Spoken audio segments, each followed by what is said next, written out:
Ladies and gentlemen, welcome to another episode of League Chat with the Stat. I'm your man Stat. Thank you so much for joining me again this week. Guys, it's been a long time coming, but I've got a special guest with me this week.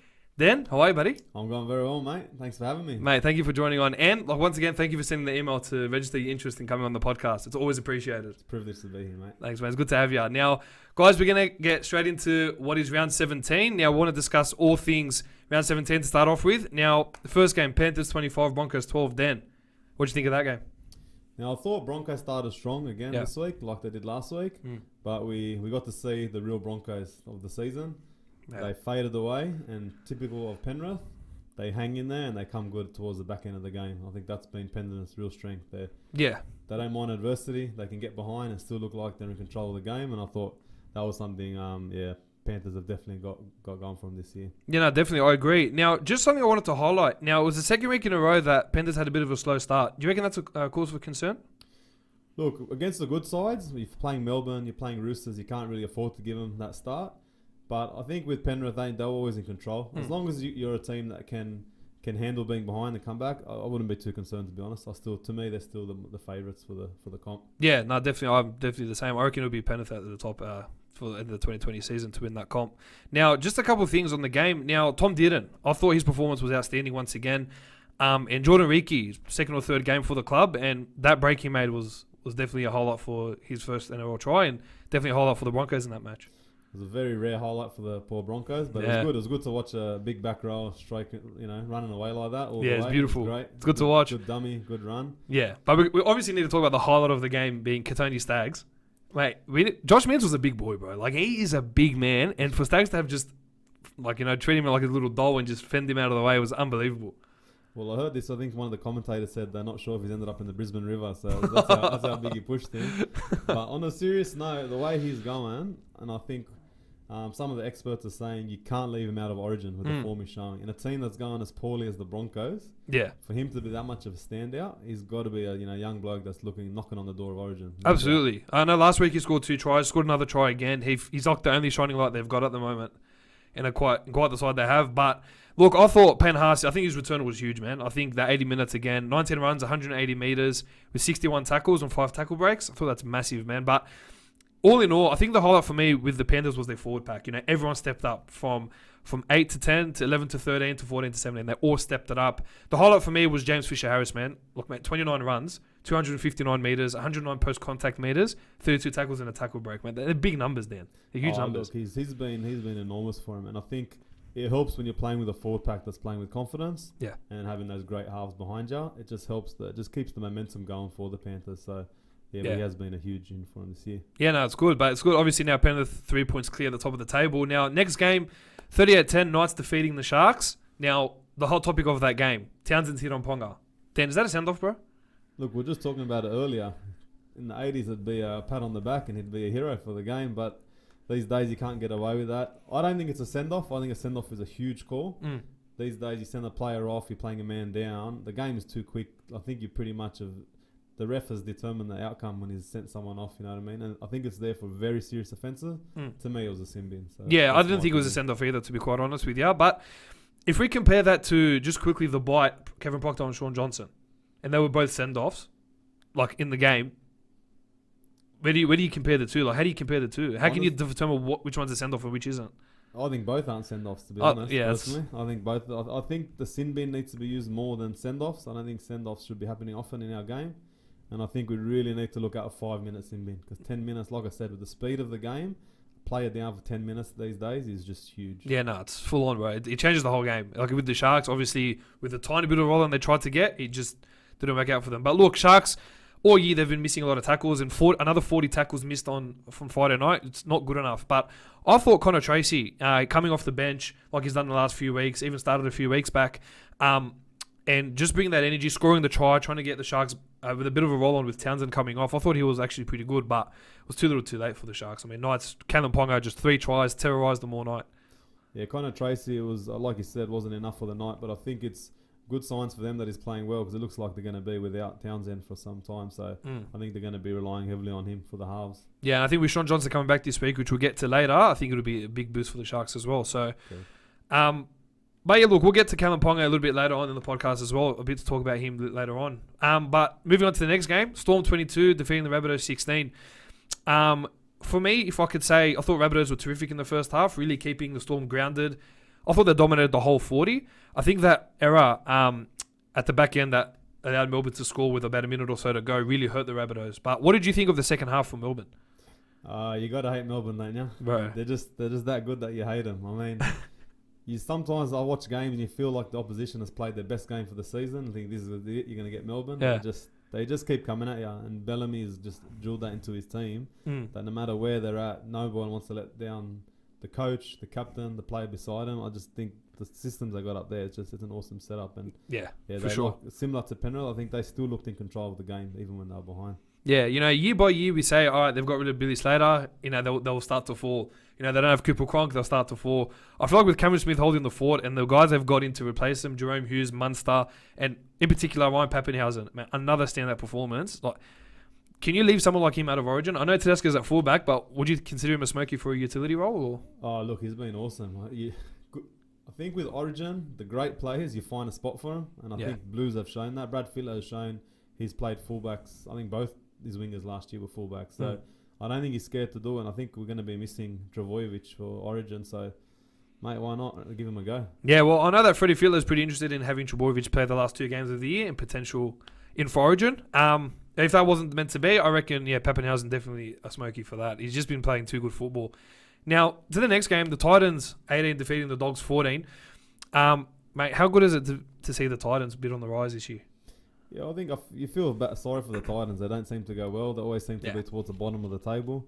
For whatever reason it is, they've never been able to make it work up at the Gold Coast. Yeah. But I think, if they can just, Fafita's a big signing for them.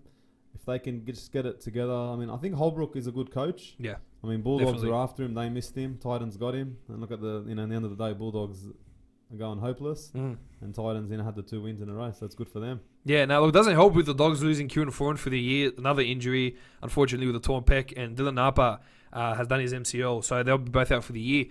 So they will definitely lose that experience in the halves and definitely in the forward pack as well. But I just think there's more guidance needed around Lachlan Lewis. I just thought, again, with all the pressure on him, while it was a bit of a tough task, he did score that try to bring the game within reach, but I just thought his decision-making at times was a bit dumb. That's my opinion. I reckon it just wasn't great. I think Foran by far is a far superior in the halves. He dominates. He's calling the shots. He's running the plays. I think Lachlan Lewis, everyone keeps talking about him being a good defender, but teams aren't paying money for a halfback to be a good defender. You've got to control the team. You've got to set up the tries, and Bulldogs they can't seem to be able to do that without Foran. He seems to be the only one that can do that. And I've torn a pec before stat. It's not a good feeling. I know, I've seen it. It's not pretty. Yeah, it hasn't been pretty for you. I can tell that. Look, my head's not pretty either, but neither's the pec. But I think it looks like Foran's gone for the year, obviously, most likely. So whether they keep him or not next year, it's unlikely. So I don't know. I know the answer for Bulldogs in the halves. I think they've got bigger problems at the moment with their board, their halves, their hooker, their spine. I don't know where to start. So. Yeah, it's absolute shambles. I think the one thing to talk about just in regards to the game, the Luke Thompson no try over the double movement, I thought was just ridiculous. Don't get me wrong. I don't think it would have changed much of the game. I don't think Bulldogs would even go to win. But a call like that, the momentum carried him over the line. Surely you thought it was a try as well. Yeah, I saw it. I know his arms did move forward, but I thought it was momentum. I didn't think he was propelling the ball, making a second effort to score that, but they made the call. It's not going to change this. They didn't make the call, I know, and it was honestly Titans did show good adversity. They lost Brian Kelly and Jamin Jolliffe for the year, unfortunately, now to injuries, but they lost them within the first 10 minutes. And Bo Firma stepping it up with a try, 12 runs, 138 metres, a line break and 2 tackle breaks was huge for them. But I think the player in that game, the best one for me, again, I talk about him all the time, Moriaki Fotuaika, man. 20 runs, 201 metres, 6 tackle breaks, 2 offloads and 45 tackles. It's then these monster performances from these big men like for the Titans really carrying him through those big games. And like again, for the game like against the Dogs, not have been such a massive game, it was their first back-to-back win of the year. So it was a huge effort from them in their forward play, and I think it would just serve them well when Fafita comes to have forwards like that supporting him. So yeah, no, absolutely. Let's get to the next game. The Tigers 34 defeating the Seagulls 32, which was a highly entertaining game, to be quite honest with you. Mate, 3 tries in the last 10-11 minutes, for the Tigers. How did you find that game? Oh, it was crazy. It was end-to-end stuff. Yeah. You didn't know who was going to win. Scoreline kept changing. Look, I know what Maguire's like. I Mm. think Maguire would have rather they won 14-12 than 34-32. Yeah. Knowing what he's like, I don't think he would have been happy with the defence. But obviously, he's going to be pleased with the outcome. In the end of the day, they got the 2 points. They got, they shouldn't have won. 12 minutes to go, being that far behind, they shouldn't have come back. So I think he'll be happy with the effort there. Yeah, no, definitely. I think there's one thing that I wanted to highlight from the game. Now, Dan, I want you to talk to me just quickly about the Mbai and Adam Dwayne switch from fullback to centre. How did you find Dwayne's performance in the centres? Oh, look, the way his game was unreal. Yeah. I mean, he in that last 10 minutes, he really stood up when they needed him. He took the pressure kicks. He nailed them. He set up tries. He scored tries. So I thought, it could be a permanent switch for him. Maybe centre is his position. Yeah. Whether Mbai is the fullback or not, I don't know. But maybe Dwayne he's going to be best suited for him in the centre. So Yeah, no, I thought he was absolutely outstanding. David Norfoluma, another 3 tries, leading the try scorers this year with 16 at the moment. I think there's one play that really brought the Tigers back into that game. It was that second try they scored in the bit of that roll up. Now, they had made the break through Dwayne, who broke like 5-6 tackles in that play on the left hand side. They brought it back to the right hand side, and Marshall shifted it to Brooks, who shifted it to Garner. They had a 4-3 at the time on the right hand side. When Garner cut back in, I could hear the players just losing their mind, like, mate, keep going back, keep going right. But the brilliant part of that play, I thought, was Harry Grant. Not many people would have noticed, but once he had realised they had cut back in and they were still short men, he ran through the outside, got the offload from Garner to Grant, created the 3-on-2 to lay lower to then go to Nofaluma and to score that try. I thought, for me, that was brilliant from Harry Grant.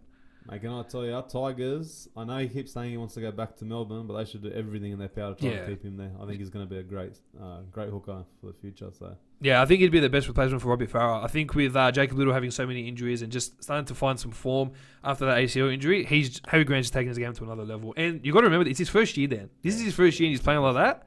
Imagine how good it'd be for the Tigers. But look, for Manly, look, I thought Morgan Harper, he played well, scoring 2 tries in his first game for the Seagulls. Obviously having that mid-season switch from the Dogs to the Seagulls. But their debutant, Josh Shooter, was very solid in debut. I know he came off with a bit of an ankle sprain, which later got confirmed. He did his syndesmosis in the ankle, which will be out for the year. But I thought his debut was very solid. Benji Marshall heaped a lot of praise on him. How did you think he went? Yeah, I thought he went well. I think it's exciting for Manly. They got him coming in the, into half. They got young Hopewadi finally getting a run.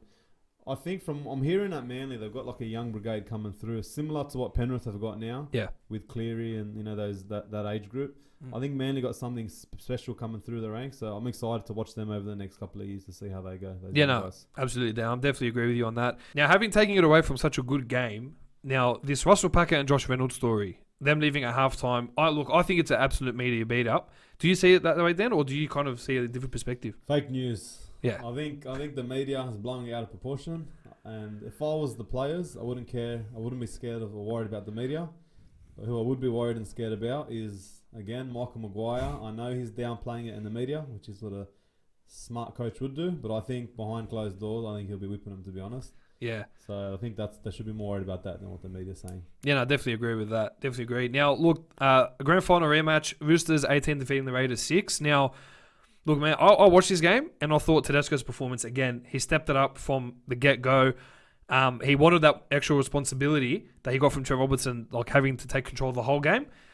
Now, I thought there was a couple good performances from Freddie Lussick as well. I thought CSC Takiaho did well. Now, I want you to just hop on the return of Sonny Bill Williams. How did you find his 13 minutes? Well, they were a very short 13 minutes that he came out and played, but he showed enough to show that he can come back into the NRL. Yeah. He obviously was gassed pretty early because he's not used to the fitness yet. But, I think he just sent a message. He got whacked in that first run. They all targeted him. To land on his knees, be falling back and still get a good offload away. I think he wanted to send the message that I'm coming back. And I think for me, the big thing was, you think about the players Sonny Bill Williams played with and against. For him to say that about what he said about Tedesco, saying he's one of the best athletes, I think is impressive. And I think Tedesco definitely cemented the best player in the world. Yeah. At the moment, so absolutely. Now, look, I thought for the Raiders, I thought Josh Papali going down with that AC joint injury in his shoulder really hurt them. But what really killed them the most was their errors. They ended up with 15 errors all up in that game, about 8 or 9 in the second half. I thought that really killed them. But I thought Tom Starling and Freddie Lussick, I thought they were the two main ones for me that really were the standouts. Now, Freddie Lussick was taking over Jake Friend, and he put in a beast, 80-minute performance and 66 tackles, which is huge. Tom Starling off the bench playing a solid 60 minutes, moving, Saliva Havili to the lock position and having him make 50 tackles as well. I thought those kids really stepped it up, and it was a really like high class, highly entertaining game. And yeah, look, do you see the Roosters in the grand final? As much as I hate to say it, yes, I think Roosters are going to be there. I think they'll be one of the teams, and I think there's one spot open for someone else, but I think Roosters will probably be back there again. Yeah, and do you reckon they'll do the three-peat? Look, winning 2 in a row, as we know, is very hard. To win 3 is going to be a huge ask. But if anyone can do it, they've got the right balance across the park to be able to do it. Yeah, no, definitely. Now, on to the next game. The Eagles 24 defeating the Warriors 18. Now, look, just off the bat, mate, then just quick, the Tavaga sin bin, I thought it was just rubbish. I thought our game was going soft. I initially watched it and I thought, yeah, it's a sin bin. Rewatched it a couple times. I thought it was just a rubbish call. You see the same thing? Oh, you're talking to the wrong person. I don't even think a punch should be a sin bin. But to me, that wasn't even a punch. There's no way that's a sin. Nothing in it. I think Warriors copped some unlucky calls, and that's probably one of the worst of them. Yeah. And I feel sorry for them because the effort was awesome. They were led definitely by Roger Tuivasa-Sheck from the back. The way he played was unreal. So I felt sorry for the Warriors, to be honest. I think it's a game they probably could have won. Yeah, which elaborates on your call earlier with the Townsend send-off. Just with the sin bin going from 10 minutes to 5, I agree with that rule change, actually. Now, especially because with the way Warriors did play, they did bounce back, and they showed a bit of adversity under Todd Payten, which I've noticed in the back end of the season. But what about that line break from Roger Tuivasa-Sheck? The way he just got around Gutherson, mate. He's a freak. This Tuivasa-Sheck, just a freak in nature.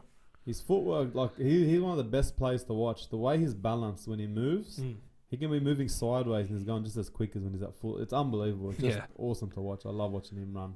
Yeah, and look, and again, the point I made, like for the last few weeks, as you know, Dan, about the Eels, I don't think they'll be there at the end of 2020. I don't see them going to the grand final. They're lucky to be holding on to a top 4 spot at this point. I just don't see them going that far to get into the grand final.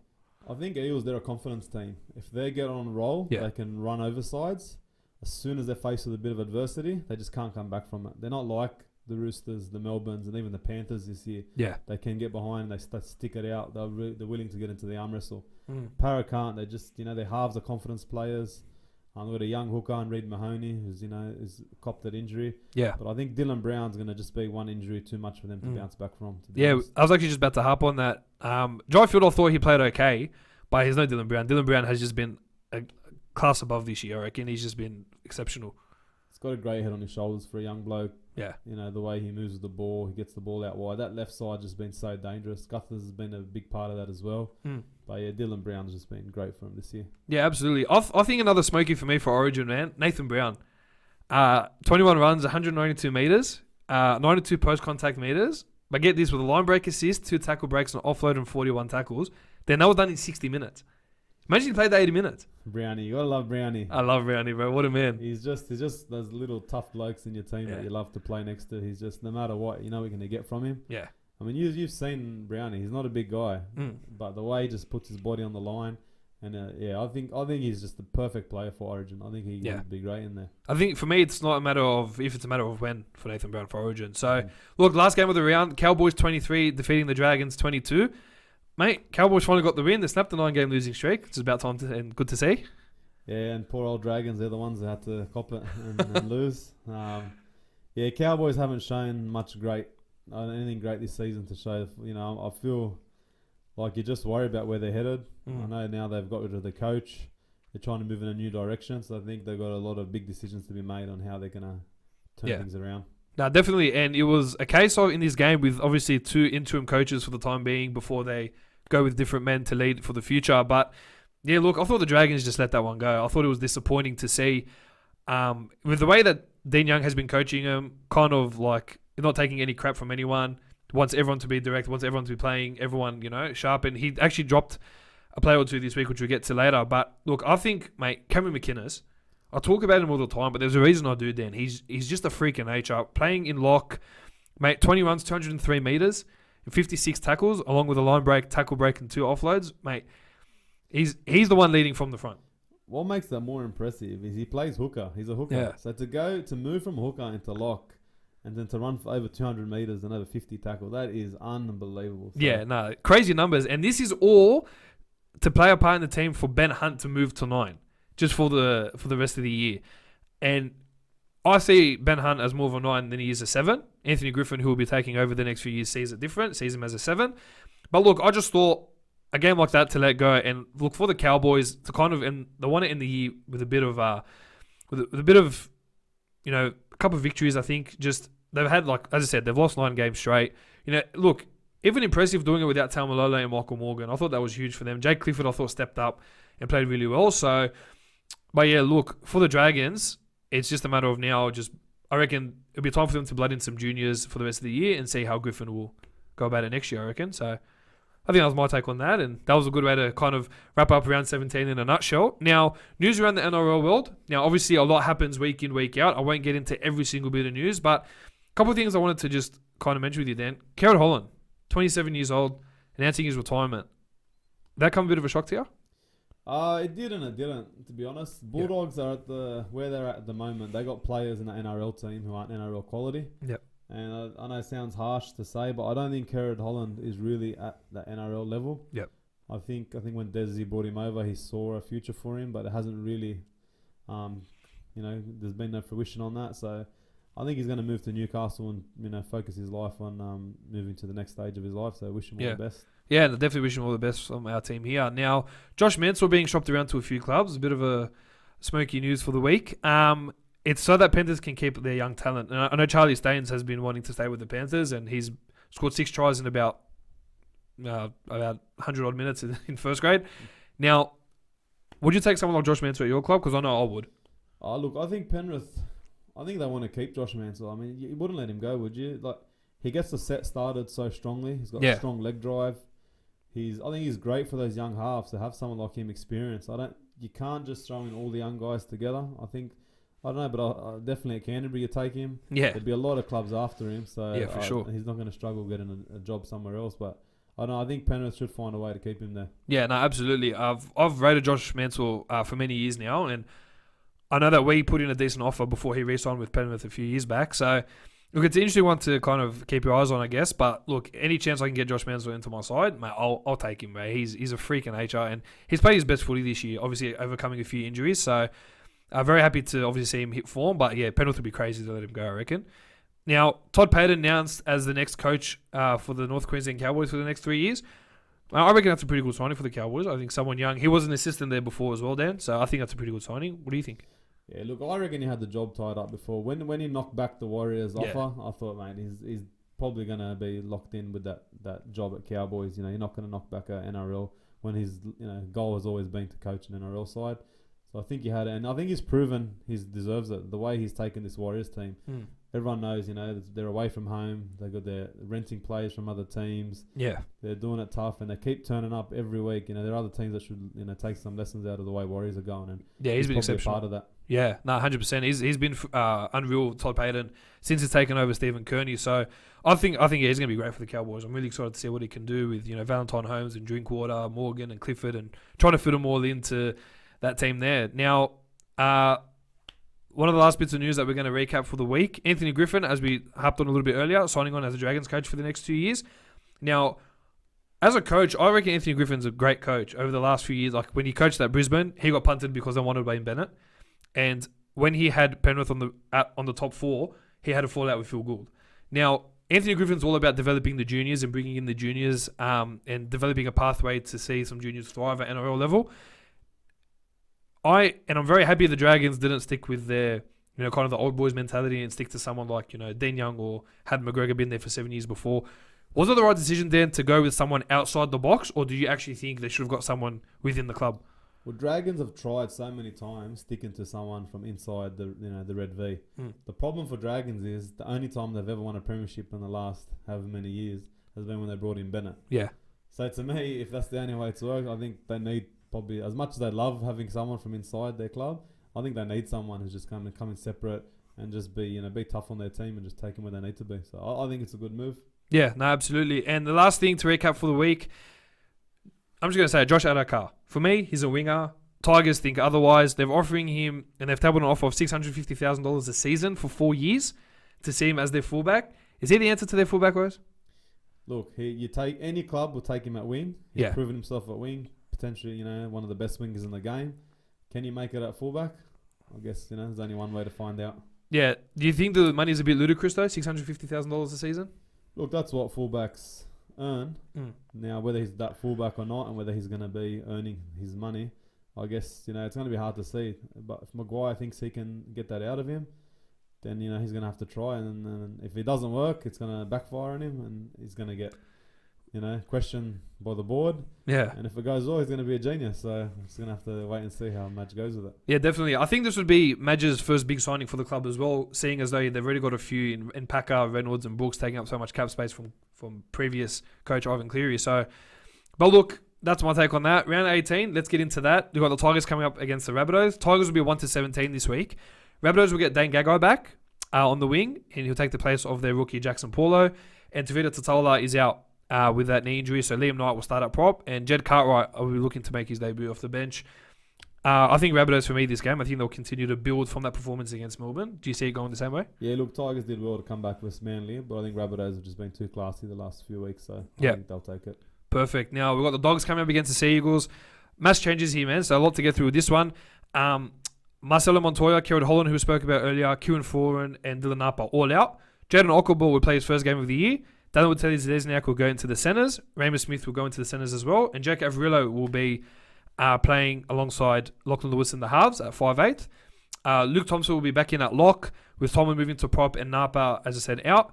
And Brendan Wakeham and Suaso Su are the new faces on the bench for the Dogs there. So a lot of changes made from the previous week. Now, George Tafua has been ruled out for the year with that Achilles injury. And Josh Shooter is out for the rest of the season, as I harped on before. Now, Abbas Miski will come onto the wing, and Cade Cuss will be back in the number 6 jersey. Do you see Dogs winning a game before the year ends?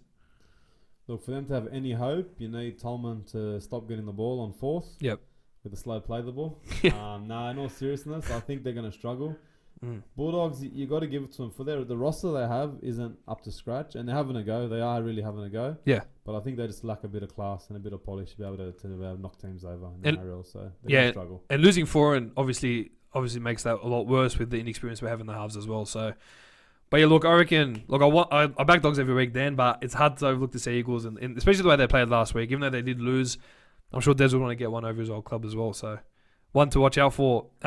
Big game on Friday night, Panthers versus Eagles, man. Isaiah Yeo will turn from that head knock. James Fisher-Harris will go to prop, and Moses Leota will go to the bench, and Kurt Capewell has been dropped to the reserves. Now, Reid Marnie was named to start. It's a bit of a touch and go from what I'm hearing. And Andrew Davey will take the spot of Murata Niukore, who's done his ribs. I reckon Penrith will go 13 straight. Do you reckon Eagles could actually top them this week? The wild, wild west. Battle of the West. Look, I think Panthers are just too classy. They're on a roll. They're killing it, eh? And Para without Dylan Brown, I can't see him doing it. So, yeah, I'm tipping Panthers. Yeah, perfect. The Dragons come up against the Raiders. Cody Ramsey, who killed it in the Nines, will make his debut in the wing. Will take the spot of Ravalawa. Paul Vaughan will return once again from suspension, with Kate Ellis starting there as well. Josh Kerr and Blake Laurie will move to the bench, and Tyrell Fuimaona will drop to the reserves. For the Raiders, they're going 1-17, but C.S. Oliola, who had that serious face injury, is named in the reserves, so that's pretty crazy there. Do you reckon Raiders will bounce back, or do you reckon Dragons will try to overcome what they happened last week and maybe top one over this week? Nah, for me, Raiders. Yeah. Raiders too strong, too much class, too much size. I think they'll get through the Dragons quite easily. Perfect. Now, Titans coming up against the Broncos. Brian Kelly out with an ankle injury, which is a big loss for them. I thought he's been playing well the last 4 to 6 weeks. Fermo will move from the second row to the centres. Keegan Hipgrave will come back into the starting side. Jamin Jolliffe, who I've been happy with for the last month or so, he's out for the year, unfortunately. Moriaki Fotueka as well will move to the starting side at prop. Jai Whitbread will be added to the bench, and Jai Arrow will move in to the starting side, I believe, an hour before kickoff. For the Broncos, Alex Glenn finally makes a return from injury, which is good to see. Ben Tia will then go to the bench. Jordan Riku, who we spoke about earlier, is suspended along with Jamil Hopewadi. Ofer Hangawi will return from suspension, and then Xavier Coates will, I think, pay off the bench for the Bronx. Now, do you see the Titans winning this one, or will Broncos finally win? Look, I think Broncos is their chance to try to win a game, but I think Titans are really trying to make a point to finish the highest out of the Queensland teams. Yeah. So I think they'll get up on this one. It's going to be a good clash, I reckon. Yeah, I think it'll be good. It'll be a good little battle there. Yeah, Roosters coming up against the Knights this week. Jake Friend will take the spot of Freddie Lussick. For the Knights, Kalen Ponga, Mitch Barnett, Homer Hunt, all rested. Tex Hoy will go at fullback. Edric Clear will make a return on the wing, and Herman Esiasi will start at lock. And Sione Mataudia is a chance to be named in the reserves as well. Look, I think with Callum Pong out, I'm going to go the Roosters this one. Roosters are going for 3 premierships in a row, so That's it, bro. I'm pretty sure they're gonna get past the Knights. Yeah, no, definitely. Now, the Storm will come up against the Cowboys. Ryan Pappenhausen out with a minor Achilles injury, which is a bit of a shock for this week. Nico Hines will play fullback. Suliasi Vunivalu will come back from a broken jaw 3 weeks in, which is pretty crazy. Very fast recovery time for a broken jaw. He will take the spot of Isaac Lumi. Asafa Solomona will come back and take the spot of Christian Welch, who's suspended. And Riley Jacks will be the new face on the bench, while the Cowboys 1-17. Look, I reckon with Nico Hines at fullback, I think he's an extra special talent as well. They've kept him for another season, so I'm going to Storm this one. What about you? Yeah, without Tamalolo, Cowboys are going to be struggling to win games, and Storm are just too strong. Yeah, and the last game of the round, the Sharks will take on against the Warriors. I think it'll be a great game to end off round 18. Now, Sean Johnson's back. Will take the spot of Chad Townsend, who's suspended for that high shot. He'll be partnered in the halves by Connor Tracy, and Braden Trindle will be out of the side. Now, Talakai will move into the starting side to replace Graham, who's also suspended. Toby Rudolph named at lock with Sorensen over to the bench.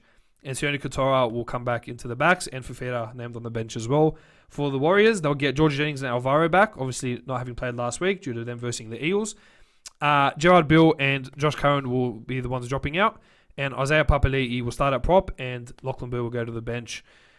Man, I'm going to go the Warriors for this one. I think losing Graham, losing Townsend, it's too much for the Sharks, I reckon. I think Warriors have become everyone's second favourite team this season. Yeah. Everyone appreciates the sacrifice they've made. Yeah. I personally just love watching the way they play. And I hope Warriors can get up. Now, Dan, thank you so much for joining me this week. It's a pleasure to have you on. Mate, the pleasure's all mine. Man, much appreciated. Call up. I'll keep emailing away to try to get my call with you. No, definitely sounds good, guys. Thank you so much for tuning in. As you know, that we are on Facebook and we are on YouTube, so continue to like, comment, share, and subscribe to all of those different social media outlets to get the name out. And yeah, look, a lot shorter segment this week, which is hopefully more entertaining for you guys. Again, Dan, thank you so much for coming. You guys have a good week. We'll see you guys next week for round 18. Take care.